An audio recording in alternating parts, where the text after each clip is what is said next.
On this episode of the Brand in Demand show, I got my mom joining us. The world would know her as Sherry Sheridan, but I know her as an amazing mom of two. I won't get emotional during this. No. But it's okay if we do. It's okay if we do, right? Yeah. A wife of one. It is soon to be dog mom again of one coming soon, and just an amazing human being. So, Mom, thanks for being on the show. Thank you. I know this wasn't easy for you. No. She's like, I don't know about this. So I'm kind of nervous about this. So we got some wine. We got my liquid Meiomi. courage. Meiomi's her favorite. So it's a Pinot Noir from California. So we'll open this bad boy up here. And, normally, as you guys know, if you've been listening and paying attention to the show and joining the live sessions, typically we talk about, brand, and we talk about video content and content marketing and that kind of stuff. And obviously we're not talking about that today because that's not my mom's wheelhouse.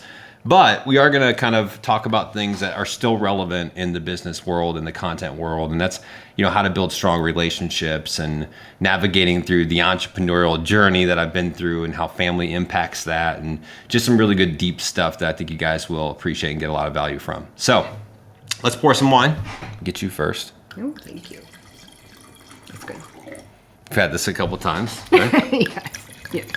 So we also got some questions that came in. So I let my team know that I was going to be interviewing you, and then they had some questions, took some questions from them, and then also posted on Instagram stories, got some questions from them, and then sent out a few texts and got some good questions from y'all. So we're going to go through a few questions here and just kind of keep in mind the value that we want to provide is around relationship building and navigating the entrepreneurial journey and how family has an impact on that type of stuff. So the first question we got, which is funny because I was going to probably ask this question anyways, Mom, was what was your reaction when I told you that I was leaving my full-time job and quitting to go start my own business? And actually, let me actually take it one step further because I haven't really thought about this. What was your reaction when I first told you I was starting a business in general?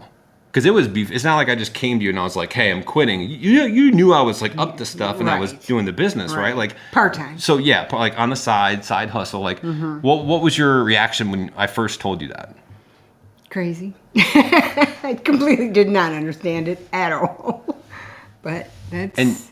And so you didn't, like, I think at the time you probably, I'm just assuming here, but I think you probably thought, oh, it's like a fun side hobby. Right, you're like, very creative. Yeah, so. yeah, you were probably like, okay, Yeah. like, well, obviously you've got the corporate job that he's going to stay at, but this is something he's kind of having fun with. You probably didn't think I was even going to come to you one day and go, hey, I'm putting in my 2 weeks notice at my 6-figure corporate job, right? Absolutely not. And Never. And so let's get to that question now. What was your reaction when I told you that?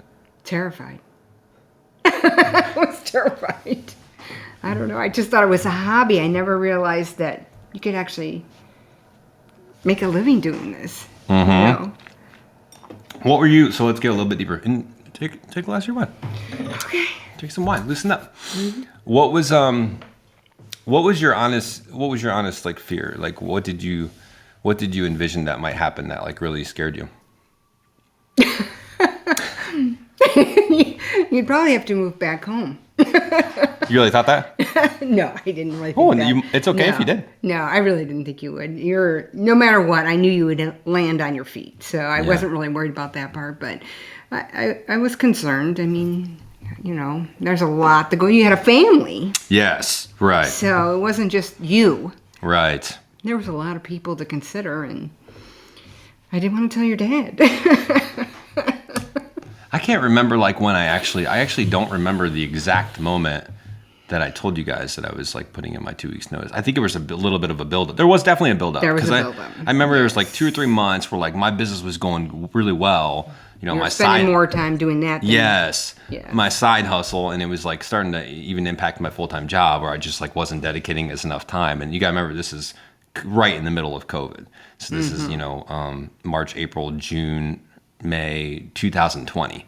So this is like in the middle of the pandemic. We don't know when we're going back to work. We don't know what the hell. We didn't have a vaccine. It was just like all over the place then. And I remember it was a couple months where I was like, guys, I think I'm getting closer to putting in my notice. And I think you guys are still like, what? Like, I think you guys are like, I don't know. Yeah, I didn't think you'd really do it, to be honest. I thought you Yeah. were just kind of building up to it and feeling the waters out if you would really actually do it. But you already had it in your mind. You were going. Because my mindset was like, either I do this or I die. Right. Yeah. That was my mentality, right? Do or die. And I remember telling you too, I was like, Mom, even if I was like, hey, if I ended up homeless, which I knew wouldn't happen, I'm like, as long as my kids are taken care of, Nadia and Riley, that it's just part of the story. Like whatever happens is going to be part of the story. But I was obviously, I had a different perspective because I was seeing the business come in and I was seeing the money. And I honestly started making more money in this business than I did in my full-time job. Yeah. And so that's when I started to be like, wait a second here. Like, what am I doing? And I loved my side hustle so much more than I did my full-time job at that point, even though I had a good career and I was very appreciative of the company. And it was a great company. I met a lot of great people and learned a lot of great things. You did. But it was just time for me to go. It was time for me to fly.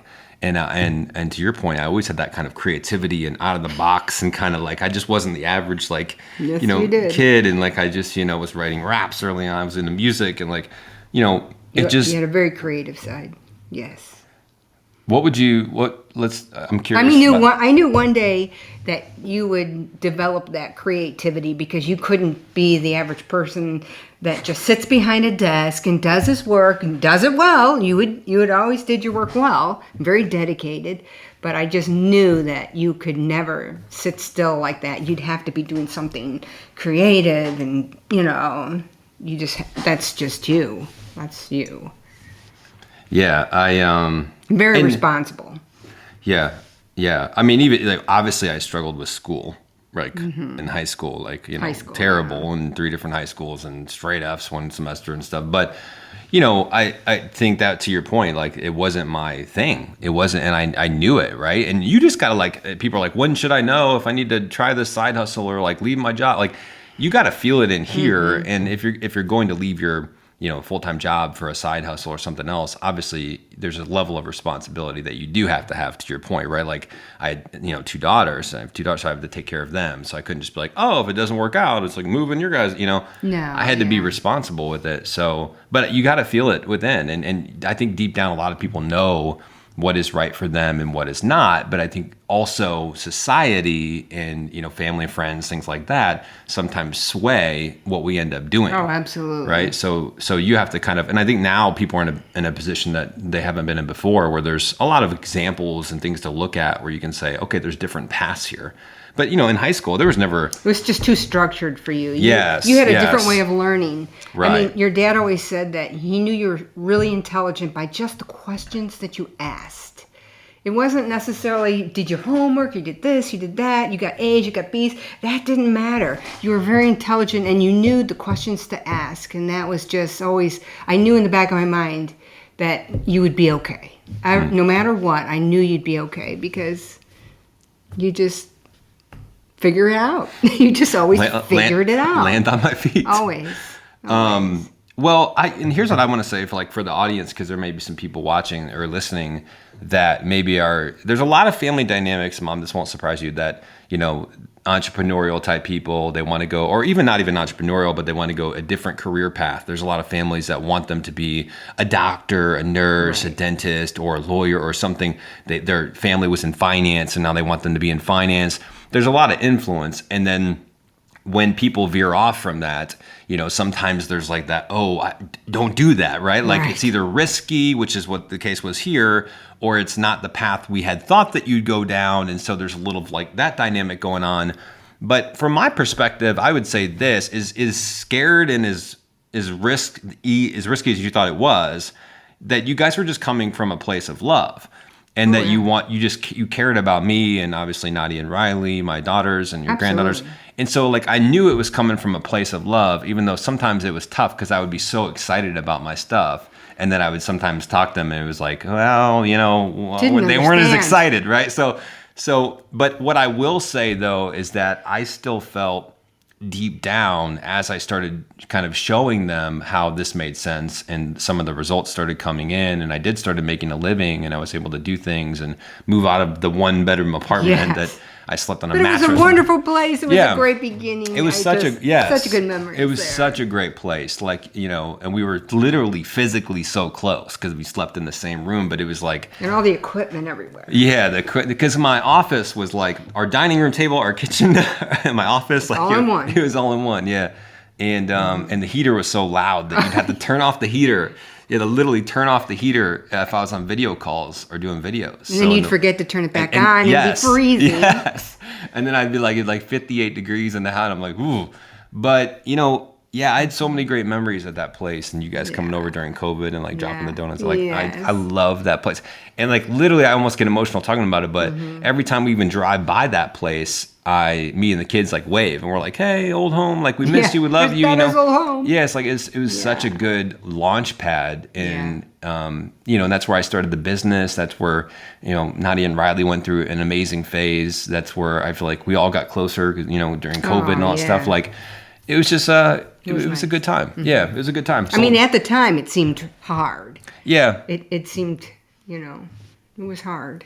But I look back on it, and it was very fond memories. It was good. It was good. Yeah, it was foundational for sure. Yeah. Okay, so someone had asked, on just moving along to some of the questions, how would you, or what would your family motto be if you had one? And we can go motto, or we can go values. And what would you? Does anything come to your mind? Trying to think about what we, you know, like if there was a motto. I mean, I think for me personally, like as my own immediate family with me, Nadia, and Riley, it would definitely be unleash the creative. You know, that's kind of our thing. And if you know me and the brand, you kind of know what that means. But basically, it just means like unleash your inner potential and go for the things that you want and be yourself and be comfortable sharing your creativity and your talents and your passions with the world. And don't worry about getting rejected. Don't worry about if someone doesn't see it the way you see it, or they don't, you know, or you fall on your face and make mistakes. Like, this is part of the process, and you'll get back up and you'll learn and you'll build something cool from it. And so I think there's a whole other episode that we could go down about. I always say, Mom, I think you might love this one. I don't think I've told it to you before, but I think that people should worry less about external validation and worry more about their own internal validation. Yes. Meaning that when you're comfortable in your own skin and you have your own strong values and know who you are, well, then you worry a lot less about what people would think about you, or if you made a mistake, or how you look in front of people if you spoke up and said something that didn't come across the right way, right? So the validation, I think, is the... And you live that. You actually live Do I? that. Yes, you do. I wish I could. You're a perfect example the courage of that. part, you mean, going for it? Yes, yeah. And not having, you know, even if there is fear, battling through fear. Yes. And you know, at the end of the day, I think a lot of it comes from just gratitude too. If I can ground myself and like, look what we have, and look what look who's around us, and I'm appreciative that I get to do what I love every single day. It's honestly hard to bring me down, as you know, to a super low level for a long period of time. I might have a bad day or two or something like that, but I feel, and I feel you're kind of that way too. I feel like you're more positive, optimistic. I've never seen you like crazy stressed out or like depressed or sad. I really haven't. Maybe not around me, but I haven't seen, you know. No, yeah, it's not a good thing to be, you know. Yeah. Right. But I will say this though, I think that, you know, as parents, and I think about Nadia and Riley, what am I passing down to them in terms of values and that kind of stuff, right? And I think about what you guys have passed down to me. And even though there's some things that I took and I was like, I'm going to do it a little differently. But there was a lot of great things that I learned too about, you know, just how to treat human beings. Like I remember, you know, and you guys show this every single day, you know, just the kindness of your hearts and the things that you do for people and myself and the girls and how thoughtful you are. And I remember, you know, you guys would buy, you know, gift cards for the homeless guy in town, and you know, McDonald's gift cards, and so like, you know, little and buy meals for families that were less fortunate, and so like, you know, that's that type of stuff, you know, sticks with you, and I think like that's when you're building a family or you're building a business, like that's why probably I'm so into our core values as a company, and I talk about them a lot, and we live them a lot, and it's not just like a poster on the wall. It's like something that's really important to us. I think the values, it's why I'm so big on it. Like, I just think it's the building blocks and the foundation of a family, of a company, of a tribe, whatever you want to call it. Like, that is what you build upon. Yes. And when things get tough, you go back to that, right? It's like you just go back to it every single time. When things go great and it's going amazingly well, you don't get too in the clouds and forget where you came from. You come back and you still have your values. Yes. So the core values are always there and always stay with you. Yeah. Yep. Truly believe that. Mm-hmm. So one thing that fascinates you about your kid. You want me to go first? for Nadia and Riley? Yeah, go ahead. I mean, there's a lot of things that fascinate me about my kids. And, I would say one of them, and I've talked about this a decent amount, is that kids, I think in general, are so creative and they're so willing to try new things and explore and, make mistakes. And they don't necessarily always care what other people think. And I think as you go through the school system, you start to get trained and influenced, and pretty soon it's like fit in. And I can see Nadia already kind of a little bit, right? Yes. And I try to bring that influence back to like, don't worry. Like if someone, doesn't like something of theirs, I bring like, it doesn't matter what they think. Yeah. Like, honestly, it doesn't matter. And so I'm really proud of and fascinated with the fact of that they're so willing to just do it. And they have their inner child because they are a child. I think when we grow up as adults, we lose the inner child for some reason, whether it's like, oh, I'm a teenager now, or I'm graduated high school, I'm college, I'm a professional.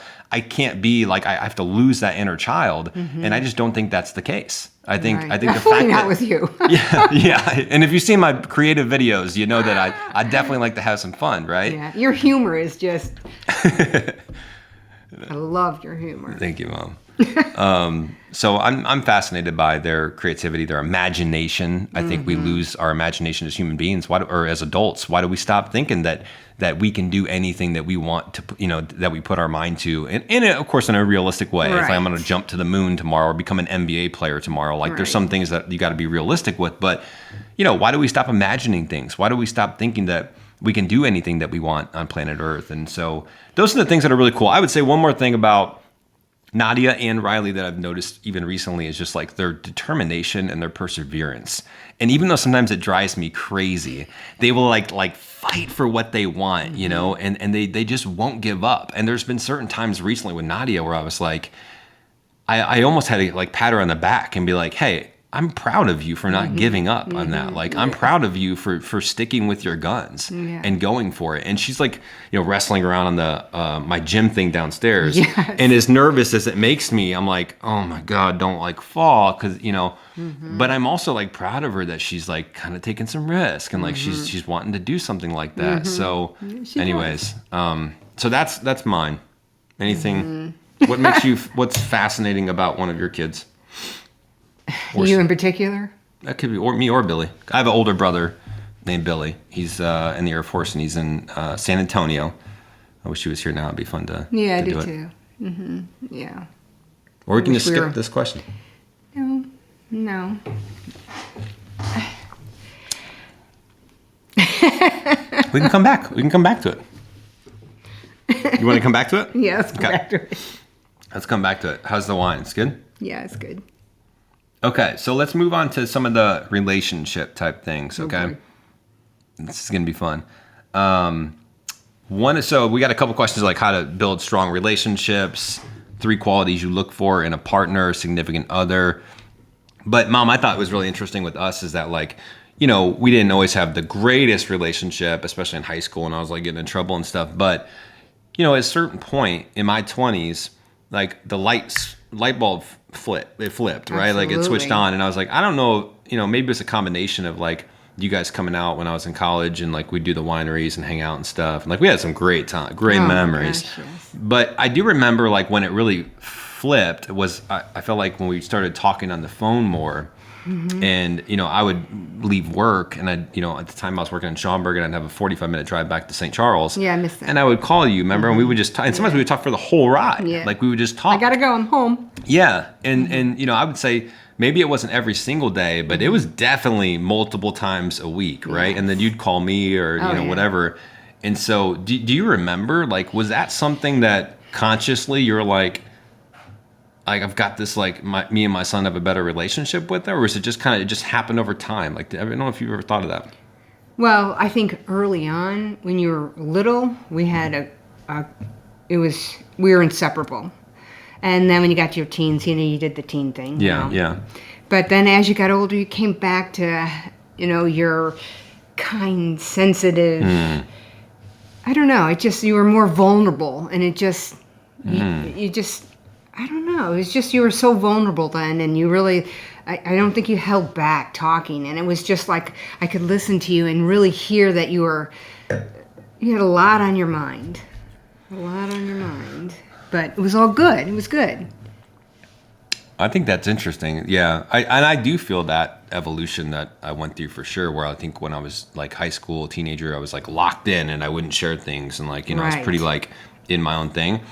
And I think for those listening right now, what she just said is so important with the vulnerability piece, right? So if you're a leader, whether it's a business or whether it's, family or kids or whatever it is, I have found, and I'm sure you would attest to the same thing for yourself, that when you're vulnerable, that you let more people come in, right? You allow more people, you welcome more people into your realm because they now see you as someone that is human and that has, you're sharing your side with them and story with them and your feelings with them. And so it's the same way I look at accountability, right? When someone messes up on our team, the last thing I do is like yell at them and go crazy on them. I actually enter the situation and try to say, how can I take ownership in this? Like, did I not give them enough direction coming into it? Did I not train them properly? Did I not spend enough time with them? And I've went through this with my team lead, Crystal, and a lot of our employees, like even recently where something happens that was not favorable. And I just come in and try to understand what happened and say, hey, I think that I didn't do my job here. We just had this happen on a video yesterday where we kind of made some mistakes. And I said, hey guys, I think honestly, the first thing out of my mouth was, I think that I didn't give enough direction with this. It's a different style of video, like not ones we would typically do. It was a newer editor. And I said, I think that, I should have provided more direction here. I was kind of like, here, take it, run with it. You guys got this. And so when I do that, my team's response then, because I am vulnerable and I'm taking accountability, well, then they want to jump in and be like, hey, no, like we could have done better too. Like, thanks for saying that, but like we're in this together. So I think you get more buy-in when you do take accountability and you do take ownership, right? Absolutely, you have to be accountable. And you're willing vulnerable. To be vulnerable. And I think, as you know me now, I'm like an open book about most stuff, right? Like I pretty much will tell, in a good way. Yeah. I mean, it's a very good way. Like I just don't mind showing an emotional side, or I don't mind like sharing my thoughts about things, and and I love that about you. Thanks, Mom. And I think that we have a lot in common. I think with that, yes. I think that's why we connect so well and have a good relationship, because we were both able to kind of share some of those things. Where Dad and Billy, very sensitive, yes, exactly, and outwardly sensitive. Yes, and thoughtful, right? Very thoughtful. We're just amazing, obviously. Amazing. No, but I think, what with Billy and Dad, obviously, they're, a little bit more holding back, although I think Billy's evolved, very structured, right? And the same values as us, though. That's what's cool. It's like, it's the same values. Like, they would give you, like, my dad is ridiculously, like, caring and, like, would give you the shirt off his back. Without question. But then there's certain times where he'll get fired up about things and you're like, who is this dude? So it's just really interesting. Or he won't share emotional things, but, certain things about him, right? But he would do anything for you. And expect nothing. And expect nothing. Yeah, he does not want anything, right? So I think that's what's interesting about, and I think, people in general, that's why I've learned to see people for more of their good and more of their traits versus like, look, I could look at somebody and be like, oh, are they not like me? Why can't they share like me? Why aren't they vulnerable like me? Yeah, you're definitely the positive side. Always the positive side. I try to be, but now I'm kind of like, well, that's just not them, right? And that's okay. Like if they're okay with that and they've come to terms with that and they're working on themselves, and that's fine. But I can appreciate the other qualities that they have. I can appreciate the fact that they are, caring or giving or, honest or loyal or whatever it might be. Like I can appreciate those qualities too, and not just look at the one thing that I see that's off on them that I wish they would change, right? So I think when you're looking at your team or a significant other and things like that, you also have to keep that in consideration, right? Absolutely. It's like, what are the good things that they're doing and that is happening versus always, oh, this is wrong. You messed this up. You didn't do this, right? So I think as humans, we're trained to kind of look for the bad stuff, survival method, whatever you want to call it. But our ability to kind of also see the good in people too, I think is really important.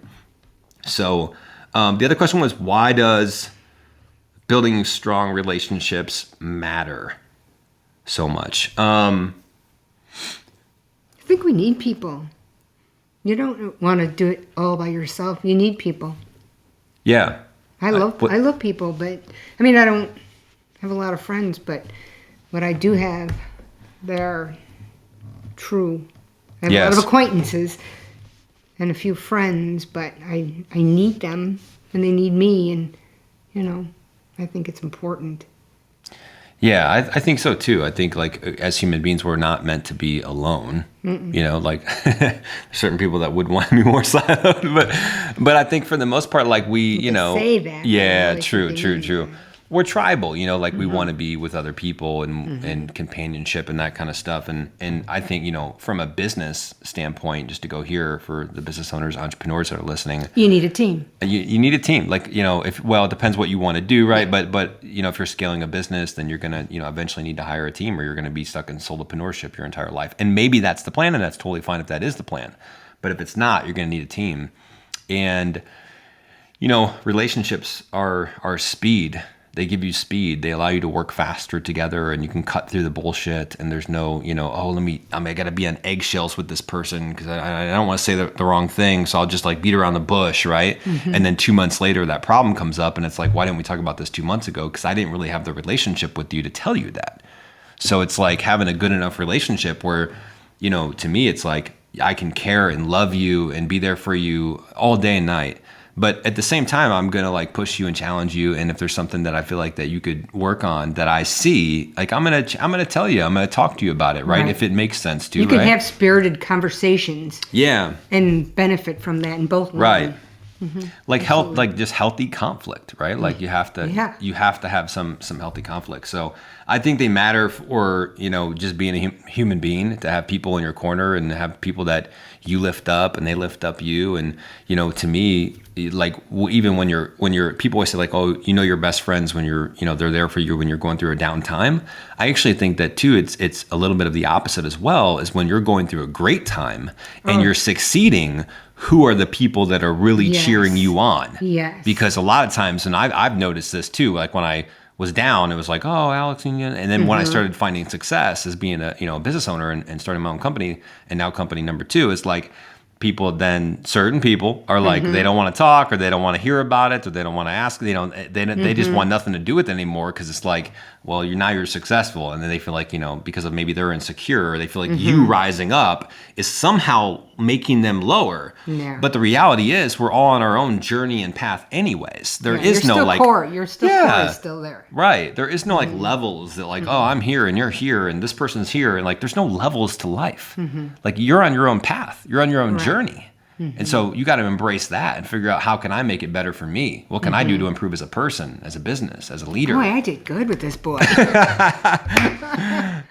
so proud proud. of you. I'm proud of you, Mom, because I know this was not easy for her to get on and do this. And I don't think you've ever really created a video, have you? No, never. Or been on video? Consciously, anyway. Yeah, maybe like a family video or something like that. But and obviously for me, this is what I do. Yeah. So. It's interesting for the audience because they're always hearing me talk about content and video and that kind of stuff. And this is an interesting kind of different side that we're talking about. Yeah, you're very comfortable. I think comfortable also having it not be comfortable. Yeah.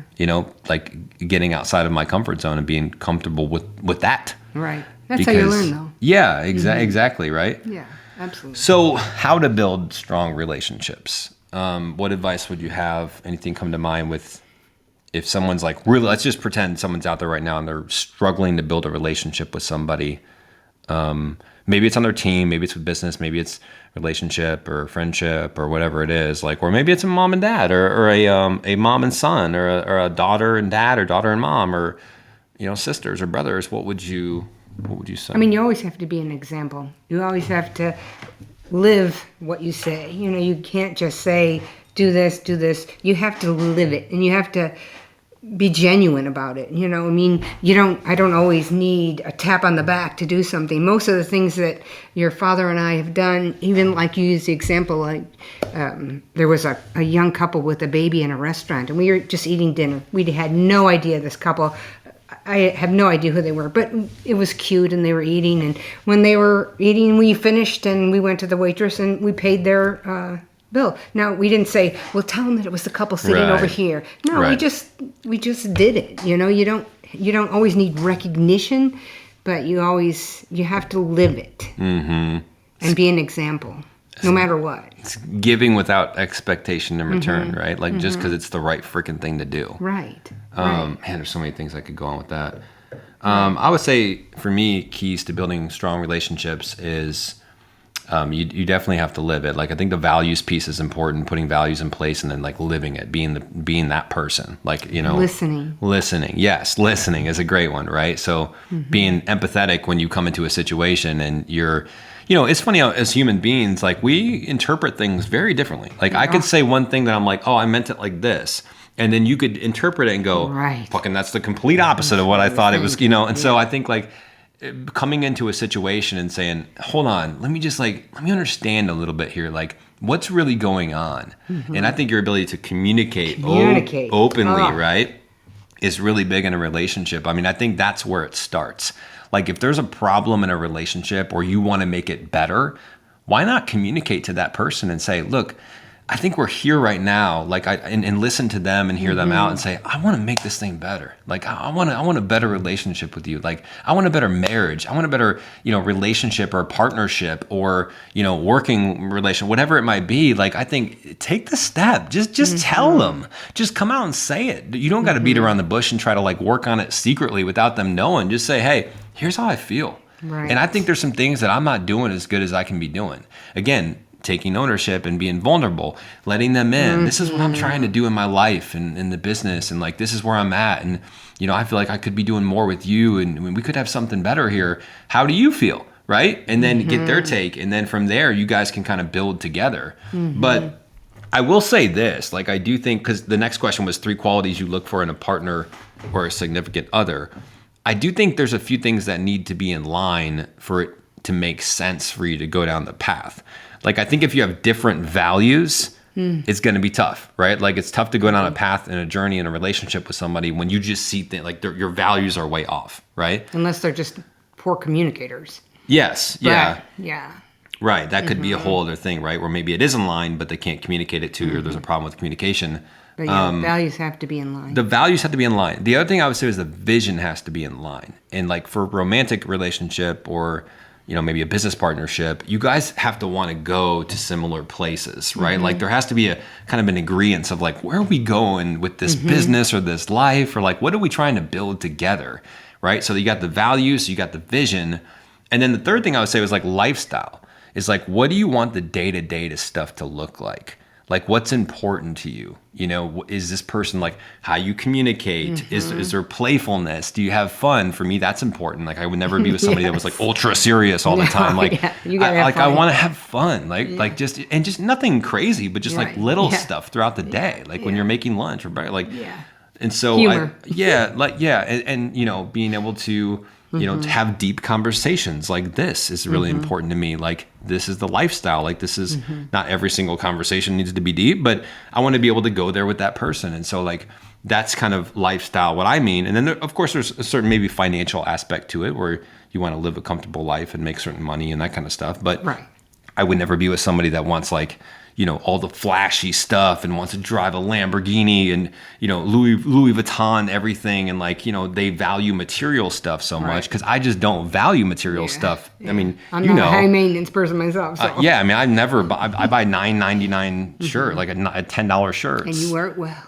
It's not what you buy, it's how you wear it. Yes. You know, and so, lifestyle for me is more like, and being healthy, right? Like, if that's important to you, but the other person isn't, then obviously it's tough, right? So if you can get those 3 down, I think that you've got a solid foundation. I think it's worth building upon. Like if you've got those three, don't quit. Like try to make it work and try to build upon it. If those three are missing, or even like two or three, or maybe even one, depending on which one, then I think you got to look at, are you rolling with the right person?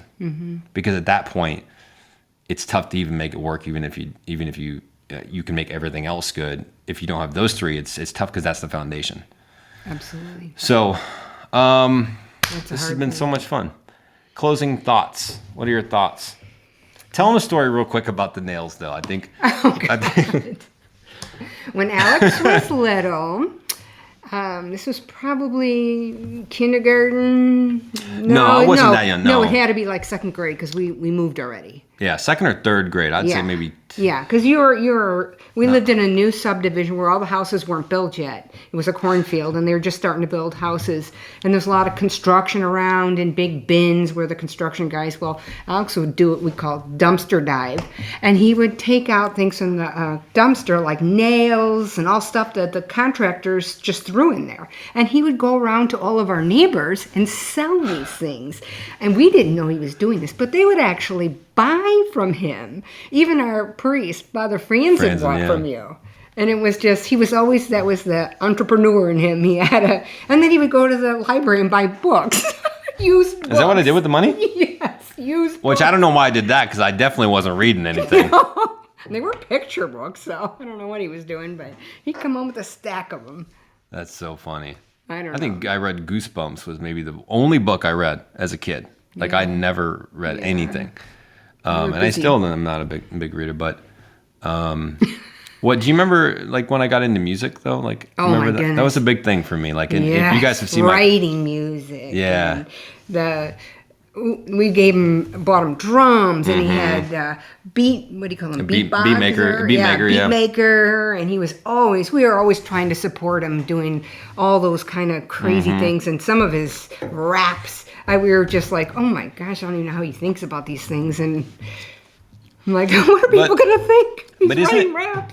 But isn't it kind of interesting now looking back and seeing what I'm doing now? Oh my gosh. And how I tie it in with the content. And like, it's all kind of like clicked. Like it's all kind of. Makes sense now. It kind of makes sense, right? Like I think I channeled things in different ways that weren't the best. But I think now it's like it's funny how the fundamental things come back. Like who you really are comes back into play always. This kid can dance too. Yeah. I mean, for fun, for fun. But I think if we could close on one thing, it would just be like, I think it's interesting how the reason I brought this up is that hopefully it'll bring value to those listening. Is that I think deep down you kind of know who you are and what you like and and if you don't, then go try some stuff and figure it out, right? But I think deep down we kind of know some things about ourselves and what we're interested in, and we gravitate towards things that we're passionate about, we're excited about. If it lights you up, if you want to do it, like I remember sitting in math class when I was 14, and the teacher was like, M plus 5 and negative 10, and I was like, what rhymes with M? And I'm gonna get them. I'm gonna come in with it, like I was just I was just like, that was me. I was that kid. Yes. And like I think back in the day, I was like, I'm gonna be a rapper, or I'm not going to do anything with it. And then I ended up later on in life, years later, finding something where I could use kind of my creative talents in music and acting and videos and that kind of stuff, right? And I always worked for sure. Worked. I did. Always worked. Yeah, the hustle was always there. But, I think that's the lesson for a lot of you guys is that, there's somebody deep down inside you. There's the creativity, the passion, the talent that you probably deep down inside know that you have, but for some reason it's being suppressed. It's being trapped inside. And what's interesting about life is that at certain points in your life, you kind of come back to it, and you've got a choice whether or not you're going to unleash that creative or potential or whatever it is, like that, or not, or you go your whole life and you don't do anything with it, and that's unfortunate, but that happens to a lot of people. So if you're listening, my one ask would be that please explore the things that you feel passionate about. Explore the things that light you up when you talk about them or you do them or you see something. That's a sign. Like there's a reason that you're being lit up about that. There's a reason that you're so drawn to that. Go explore it. What's the worst that happens? It doesn't work out, then good, you do something else, right? But take the time to at least try and go for it if it's something that you can't stop thinking about, because if you can't stop thinking about it, you shouldn't stop working for it. He's my shining star. There it is. Mom, Love you. love you too. Thanks for being on the show today. I appreciate you. Thanks, guys. Appreciate you tuning in.